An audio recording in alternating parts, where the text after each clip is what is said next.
You know, Tabitha's family really asked me to come. I think a big part of that is because I'm more into like the spiritual dimension, the spiritual gifts. And when I was watching videos of speakers from this church, I realized that they're on board with that too. Not every church is. Not every Christian is wanting to go deep into the spiritual realm or more intimate with God, and that's okay. The Lord put on my heart that it's okay to be simple-hearted too, you know, to live a life of peace.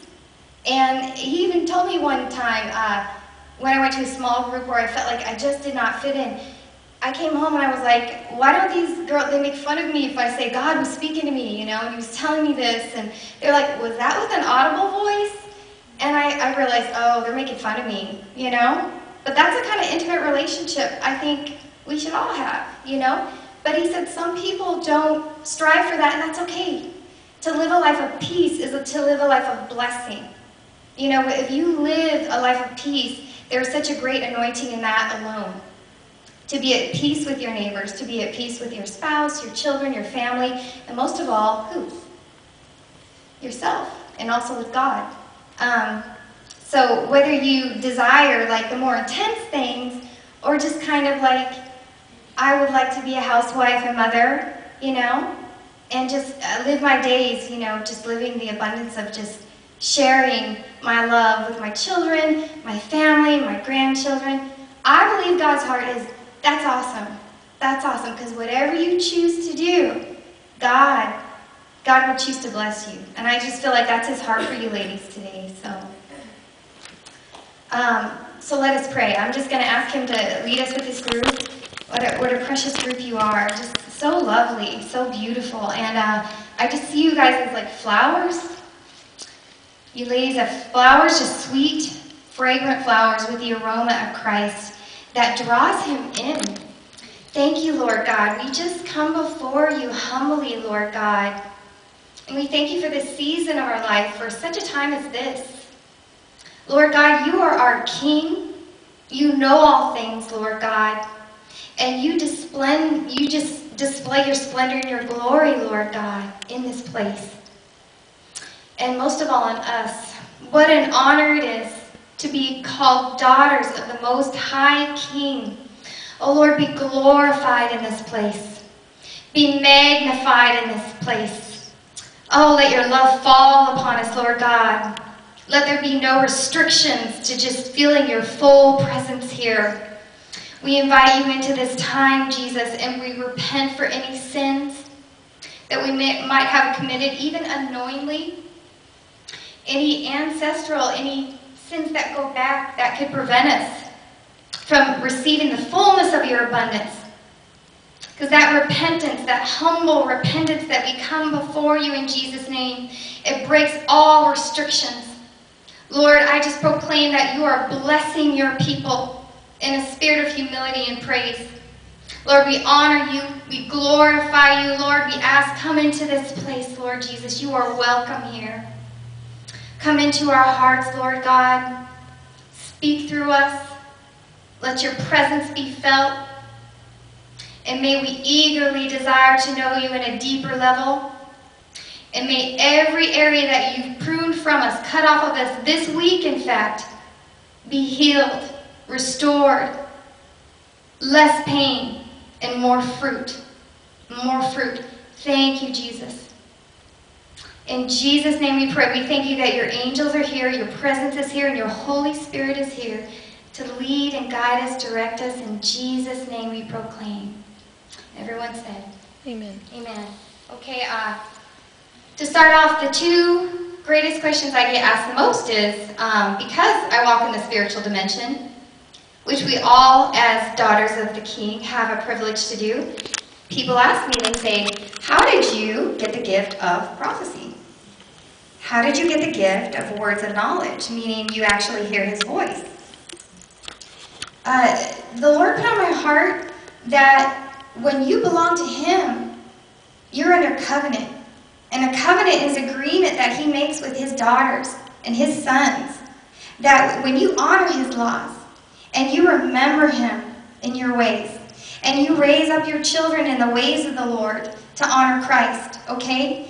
He will come through for you in a splendid display of ways, in every obstacle you may face, in every emotion, in every concern, in every boy problem, in every relationship issue. When you make a covenant with the Lord and you are his daughter, you are entitled to everything he has. You have too. Okay? So it's a privilege. We're all like little Esthers in a way that we have the honor and the privilege of inheriting all that God has for us. And he has that for you as well. There is no problem that's too big for him to take care of. He's excellent at doing that. He said, you know, he's the only one that can bring beauty out of what? What is it? Don't be afraid to speak up now. I know you ladies know the word now. You're all spirit-filled and you're good-looking. Okay? So just know that only he can do that. Can I do that? Can you do that? Not really. But with God, nothing is impossible. What is impossible for us to do in our flesh, in our best heart's interest, okay? It's limited, but we serve a God who's unlimited. He is our King. And we come before him in humility and love. And we die to ourselves. If I die, I die. A lot of that's dying to yourself, your desires, that he may live, that he may be exalted, that he may be lifted up in us. Everything you see around you, ladies, and this is important to know at a young age, will die away. But his word will remain forever. A lot of times he gets back to the simple things. You know? What you did in your private time, did you put him first? Did you have integrity? Did you show love? Did you help someone in need? You're building your treasures in heaven when you do that. You can have like a Michael Kors purse or a nice pair of shoes, but in time they'll wear out, and in time beauty fades. But what we have in heaven with our God is for all in eternity. And what he wants to give to you is a generational blessing that far outweighs it all. Now, whether you desire to have a life of peace, which is a good thing, and whether you desire to have the gift of prophecy and become a prophetess, okay, that desire, let it be built up within you. I just pray that God will turn that flame into a fire, okay, an explosion, that he may display his splendor in you. And he can even do that in your heart when you hold your baby, you know, when you're holding your children, okay? Because God's in the big things and the little things. Even though man or people may not always see, God sees it. And that's what he rewards for. And I'm going to let the Holy Spirit just have his way here. Have your way, Lord. And he's showing me that some of you have been pruned. Pruning is like losing an arm or a leg. Does it hurt? Oh, yes, it does. Yes, it does. It hurts. But why does he cut a limb off of us? Why does he cause that guy to just dump us? A friend to just say, you know what? I don't like you. Or someone to get jealous, or a family member to criticize you. Maybe you're not of their religion, so they're persecuting you. So he cuts them out of your life. That person that you thought always loved you, always would be there for you, but they didn't tell you the truth. Or you wanted that promotion, you wanted that grade, you wanted that event, and you wanted it to work out, and your heart's desires were in it, but it didn't happen. So it's been cut off from your life. You were rejected. Someone let you down. That's pruning, and it hurts. When God cuts off something from your life that you're comfortable with and you're flourishing in, he doesn't do it to hurt you. He does it so that you will bear more fruit. And what do women look like when they get their lips all plumped up, when they get a facelift? Let's just be honest, come on. What do they look like? What? Vicious, like they just got beat up? Now stay with me now, I'm getting at a good point. And we can't take a little pruning from the Lord to make us more beautiful and fruitful on the inside? Come on. He's looking at the inside. He's saying, rise up in your spiritual woman. We are not called to be timid, jealous, angry, like we just missed the boat, I didn't get picked. No, you are daughters of the Most High God. We have the privilege of having what he has. Nothing will be impossible for you to achieve. And this morning he told me, you know what a dream is? and you say, have your way with me. Sometimes life will be difficult, and when you're beautiful like you are, and you're talented like you are, and you're intelligent, and you're fortunate, and you're blessed, people will not like you.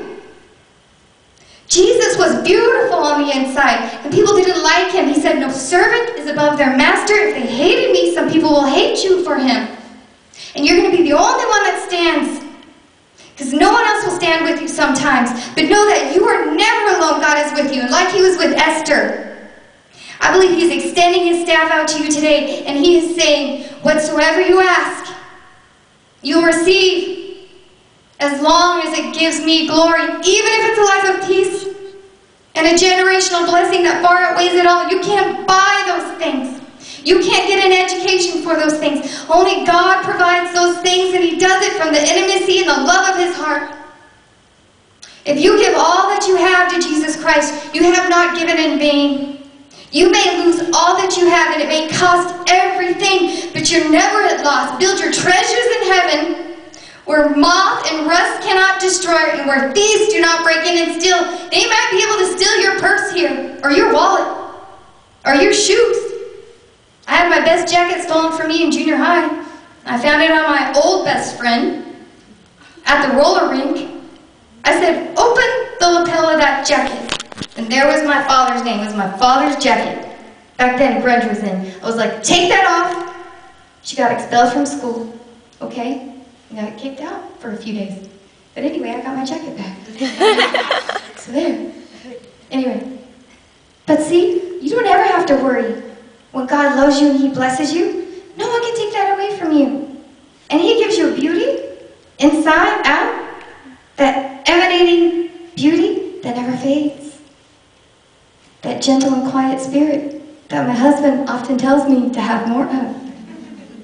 Okay? That's why I'm glad he's not here and it's a women's conference. But anyway, what I'm trying to tell you is that when you become strong in the Lord and he builds you up and he says you're beautiful, you don't need anybody else to tell you what? What? That you're beautiful, that you're accepted, that you're liked, that you got it going on, that you're cool, or even you're sexy. You don't want to hear that. What you want to hear is that, well done, good and faithful servant, loyal servant of the Lord, well done. Because, you know, the flower may fade, popularity and trends, they go, but the Word of God, his presence lives forever.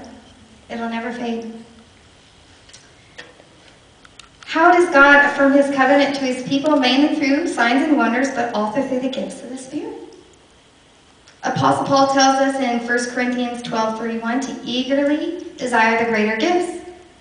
Eagerly actually means anxiously. And this is one of the only times you'll hear it's kind of beneficial to be a little bit anxious.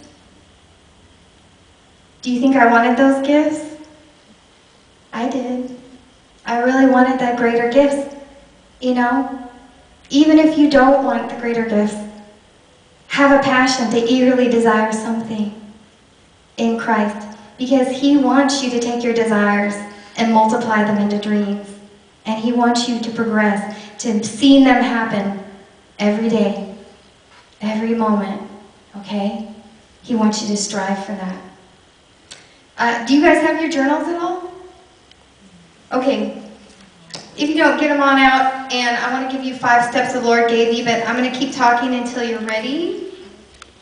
So I was saying, Lord, you know, I want those gifts.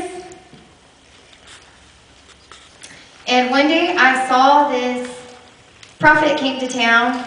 He's a bald, short guy. His name was Harold Everly. Anyway, he came into our church saying, I'm a nerd. And I thought, why is he saying that? He is a nerd. He looked like a nerd. Oh my goodness. I could feel that his heart was pure. And when he began prophesying, I've never seen this happen before. He lined up everybody one by one and began speaking intimate, heartfelt issues to each individual. I will never forget. I remember he spoke to a girl named Melody, and he mentioned her name Melody in his word.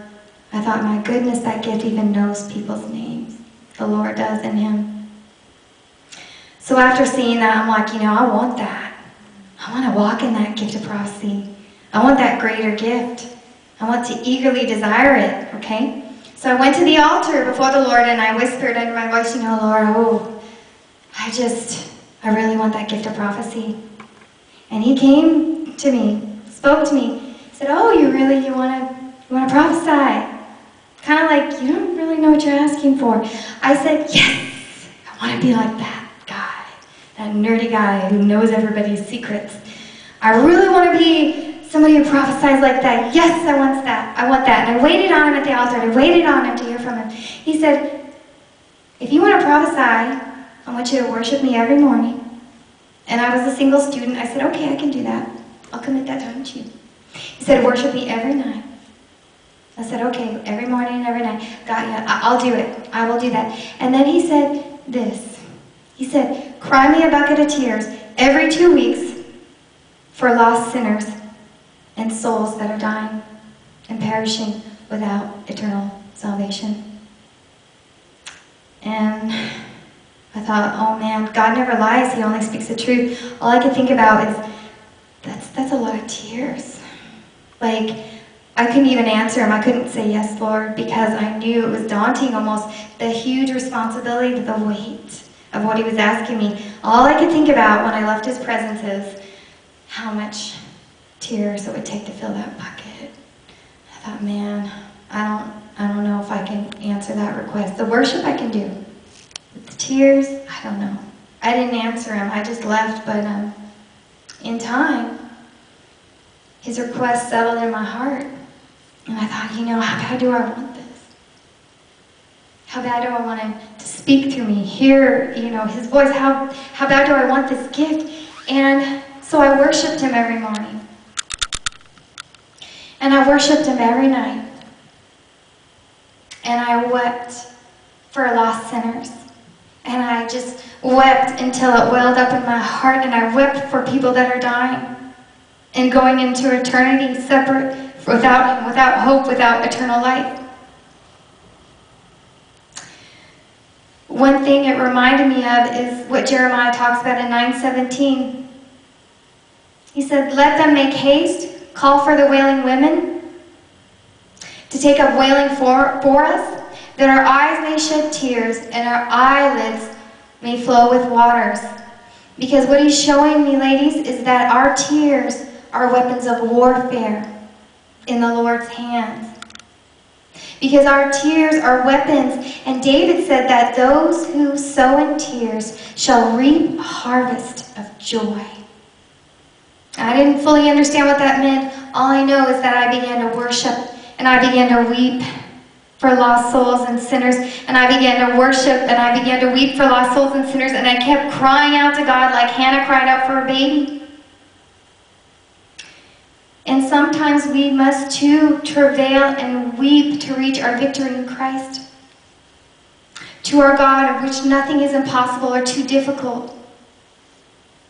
And over time of weeping and worshiping and worshiping and weeping, I began feeling like he was drawing me deeper into the Spirit, showing me his heart for lost souls. That he so loved the world that he gave us his only begotten Son, that whosoever believes in him shall not perish. And I felt the weight of that rise up in my soul. It wasn't just about this glorifying gift, it was about others. His heart yearns after lost souls, that one that gets strayed from the flock, that one in your family. His eye is on them.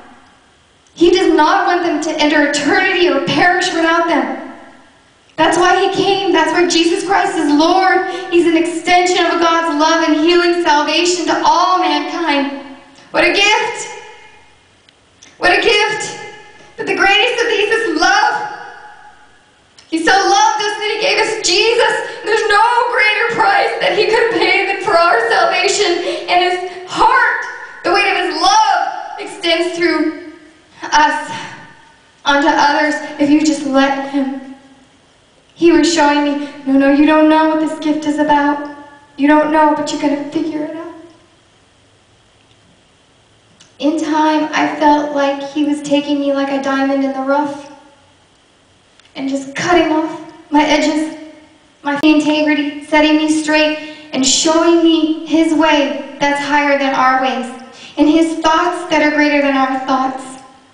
And over time, he began refining me till every aspect and angle of my soul became refined like a diamond. And that's what he does to us. It's like a pruning process. But he doesn't do it so that we'll hurt. He does it so that we'll bear much fruit. And then in the end, we'll bear his glory. It's not about ourselves. It's not about these things that are temporary. It's not about that boy over there or whose title or popular group you're in. It's about him. Because the only thing we'll have left when this life is over is him. And he's what matters the most. And that's what he was impressing on my heart. If you want to go to a deeper spiritual dimension, you got to get it. And it's about his love. And it's about eternal treasures. He says, behold, or lo, I have a mansion for you. If it were not so, I would not have told you so. All of us have a mansion set up for us. And there are members, like I said before, that are in our own family that have a mansion. Some of them are straying from him, and they're in false religion. Those are the people God wants us to pray for and weep for and bear his heart. See, because anytime we inherit his heart, we also inherit his gifts. And likewise, with his gifts, we get his heart. God wants to send us out into the world, okay? To break prisoners free, to give sight to the blind, to heal the sick, yes, to raise the dead, to cast out demons. But this gift, each one has their own gift. Whatever gift he has given you, he says, freely you have received in abundance. Now freely give it away. Turn to your sister next to you and say, the gift that you have wasn't put there to stay. Turn to your sister and say, the love that you have wasn't put there to stay. The love that you have wasn't put there to stay. Turn to your other neighbor, even if it's an imaginary friend and you're on the end. Okay? Tell them this. Tell them, love is not love until you give it away. Love is not love until you give it away. Right? Right? And sometimes it's a little hard to get out of your comfort zone. Sometimes it's a little difficult to go up and talk to a stranger. Okay? I mean, God wants us to all be safe, but sometimes it takes a sacrifice to go out of our way just to speak to somebody. To just share the love of God. But freely we have been given this precious gift of salvation. And I believe God wants us all to show his love to everyone. That's why he prunes us, to be more fruitful. Through heartbreak and loss and rejection of this refining process that God took me through, I remember just having my heart so broken that I felt like the only thing that could cause me to live again was Christ. And I said, Lord, it's so hard. You have to forgive people that reject you and hurt you, and still love them with the love of Christ, and that's so hard. He said, you know, that's what it feels like when you're a prophetess. So it took years to refine it, and then I realized that God's the one who says it. But gifts are given to those that he refines and he equips to be filled and then to be poured out. Because it's not just about me, right? It's about who? Others. There could be somebody in your path that could be suffering. There could be someone in your life that's hurting. And just spending time in his presence is so precious. I went into Target a few weeks ago and was in the checkout line, and I could feel the weight of the pain on this woman in front of me. She had cat food and ice cream.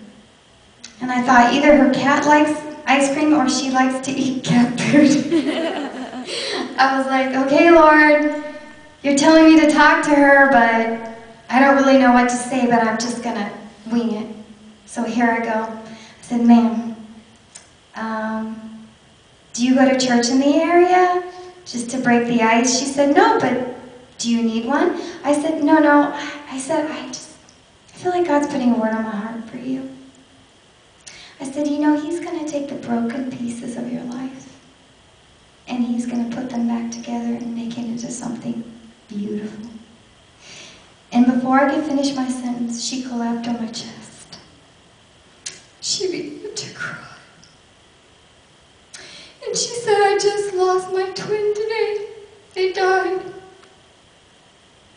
And she cried out to God in the middle of Target, crying like a baby on my chest. As I was praying for her heart, I said, Lord, heal her heart. You just pointed her out. I said, ma'am, you look at everyone around you. I said, God knows who you are. He pointed you out. And even though she had cat food and ice cream in her hand, God knew her heart. We don't ever want to miss it, ladies. We don't ever want to miss an opportunity to bless someone. Even if you have to just be uncomfortable to strike a conversation, sometimes someone's very life might be at stake. So we pray for lost souls and those who are dying without salvation. But how many people go through an event like that, or rejection, or loss, and they don't know God, right? And their life ends without knowing him. We are his hands. We are his feet. Always stay open to him. You never know when there's an opportunity that he might use you and those gifts he's given you to reach to others. Blessed are those who hunger and thirst for righteousness, for they shall be filled. And if you abide in me, and my words abide in you, 1 John says, ask whatsoever you wish, and it will be done for you. My Father is glorified by this, that you bear much fruit, that you bear much love, and so prove to be my disciples. Just as the Father has loved me, I also love you. Abide in my love. Our love are like arrows in our arsenal. Okay? You can take them out. And when you target your worst enemy, meaning the flesh, people, sometimes they act like our enemies. And you throw that arrow of love like Cupid at them, and it hits their heart. They cannot stand. Because love never fails. Okay? That's why I tell people I don't prophesy without love. If you do something in the gifts of the Spirit and you have not love, what does it say that we are? Nothing. Nothing. Only God makes you something, right? And in that love prevails. It always hopes. It always perseveres. It never fails. To answer your question about hearing the voice of the Lord as well, I had not always heard him so clearly. It's a great honor also to hear his voice. But any gift that you have, once again, is meant to be given away to others. One day in my little mobile home when I was a student, I went to my living room and cried out to him. I said, Lord, I'm just so overcome for love for you. I said, I love you so much. I want to hear your voice. I said, I'm not going anywhere until you speak to me. I said, I love you. I want to hear your voice. I love you. I want to hear your voice. Speak to me, Lord. Speak to me. And I cried out to him with all my heart. No holds barred, just pouring out to the Lord. I said, I want to hear your voice. I love you. Talk to me. Fellowship with me. Speak to me, Lord. And from that spot, I was transformed. Because I was crying out to him with all my what? All my heart. God knows the difference. God knows. When we worship him, it's just like, oh, who's texting me? Oh. Playing in the background, woo, typing the letter, oh, praise God. Thank you, Jesus. He knows. He knows if it's just like slot machine, boom. Oh, I just hope that I can get that new pair of shoes on. People want to know what it was actually like. Is it an audible voice? Sometimes it is. Sometimes he'll tap on my shoulder. He'll keep me in line. Okay? If you desire that gift, it can be challenging. Some people come to me and they say, you know what? I really want God to speak to me so I know where to move and get a job. I said, that's not how it works, sister. I said, once you get that gift, if you want it bad enough, the gift comes with its giver. The gift comes with the agenda of the man who made it, the God who made it, Jesus. Okay?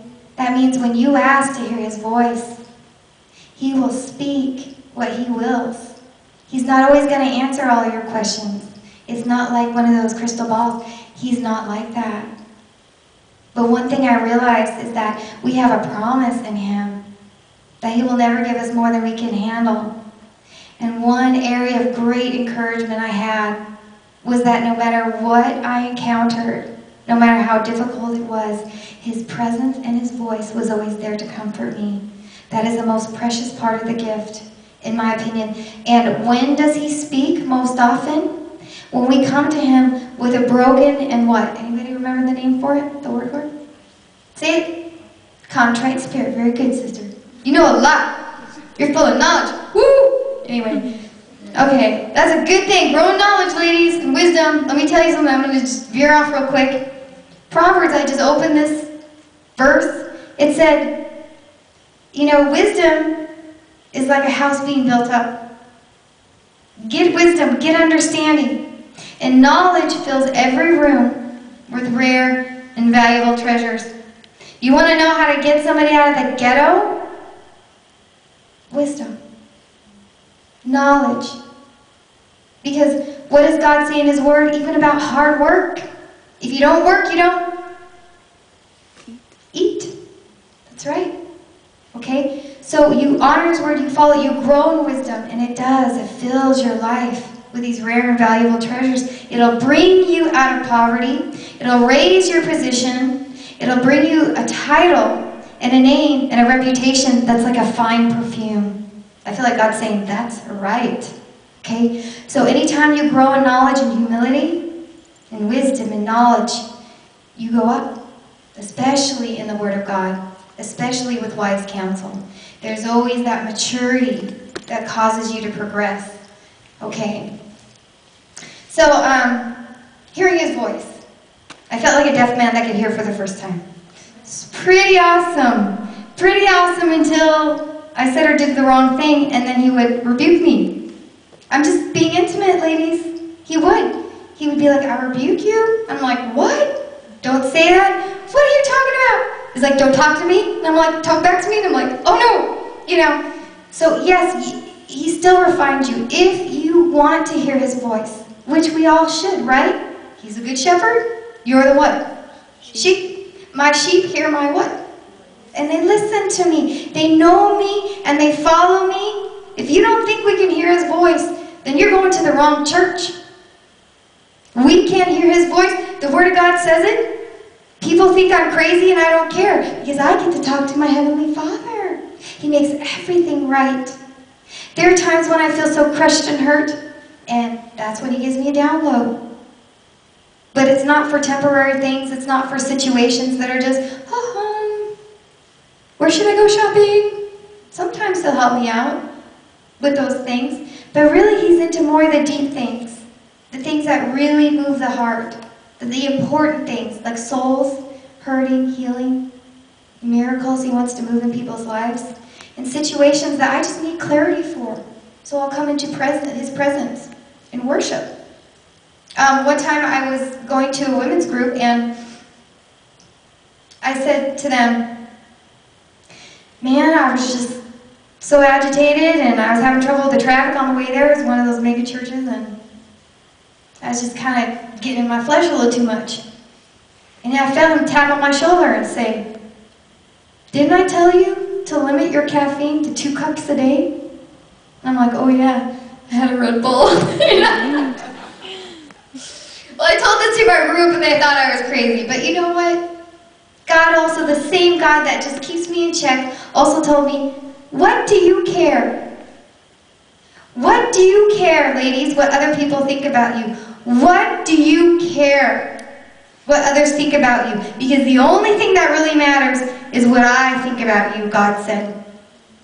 And he just, yep, you're right. Put on my spiritual armor. Here we go. Stepping out. It's a battlefield sometimes. But if God be with me, who can be against me? Greater is he who is within me than he who is within the world.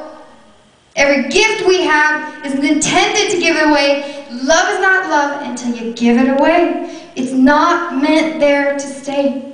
And it's not just about your future husband. Right? A lot of women plan their whole lives just for that one wedding day. Right? Don't be doing that.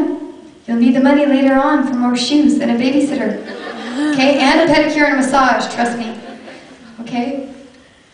Actually, we had kind of a low-income wedding, but it's one that we were both proud of because I made a down payment on our first house with it. It's kind of nice. We got our fake flowers from Walmart and then we returned them all the next day. Woo! I know how to budget. Okay. So, because I knew it was only temporary. My dress was actually $99 and my mom hemmed it. I'm okay with that, you know, because it's a one-day thing. But if you want it to be beautiful and exquisite, I mean, we